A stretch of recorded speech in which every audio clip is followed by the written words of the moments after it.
Hi everyone. In our previous vlog that Annemarie did, she talked about fussy eating in kids and how to address that. Now, I used to be one of those fussy kids, and now I'm a fussy adult when it comes to eating. So yeah, my message today is no, once you're a fussy eater, it doesn't necessarily go away, although I've got to say that a lot of the things that Annemarie has touched on definitely has made a difference. I remember so well being very young, not liking mushrooms too much because it didn't look nice. It seemed like I wasn't going to enjoy it. And gradually, my aunt still helped me through it. She said, no, I need to try it. You know, remember back in the day when you didn't get dessert if you didn't eat all your food? And gradually, by looking at it, touching it, feeling it, smelling it, going through all the different senses, I learned to absolutely love mushrooms. Having said that, there are some other things that I still don't enjoy to this day. For instance, fruit that's got pips in it.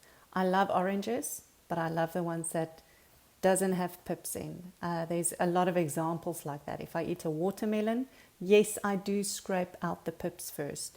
Some things are fine, like yogurt with pieces in it. That's not a problem at all. But there are some specific kinds of food that definitely gives me a very negative effect.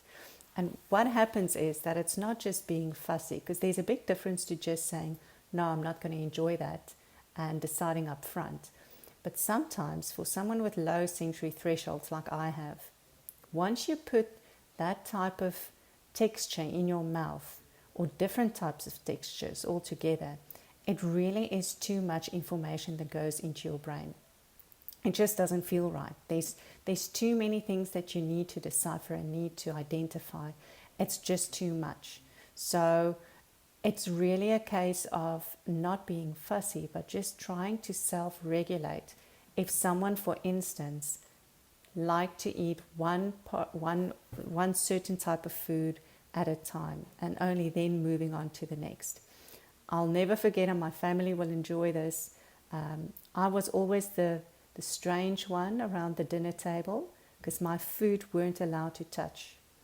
And to this day, if I'm having a bad sensory day, not a bad sensory day, a day where I'm quite overloaded, I do still find that I like to keep my food separate. On a good day, when I'm self-regulated, it's not a problem at all. So on a good day, I can eat a nice paella where all the textures are all mixed up and it's not a problem. However, on a day that I'm feeling overloaded, I know on that day rather have my separate foods separately. So I would, for instance, first have some salad, then I will have my meat, and maybe then my veggies afterwards.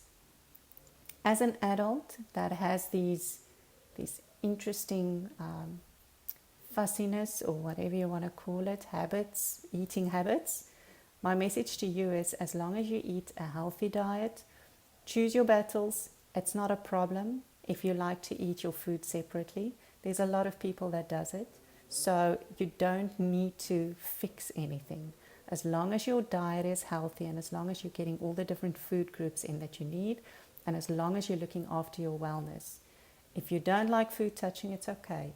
If you don't like all the different textures, it's all right.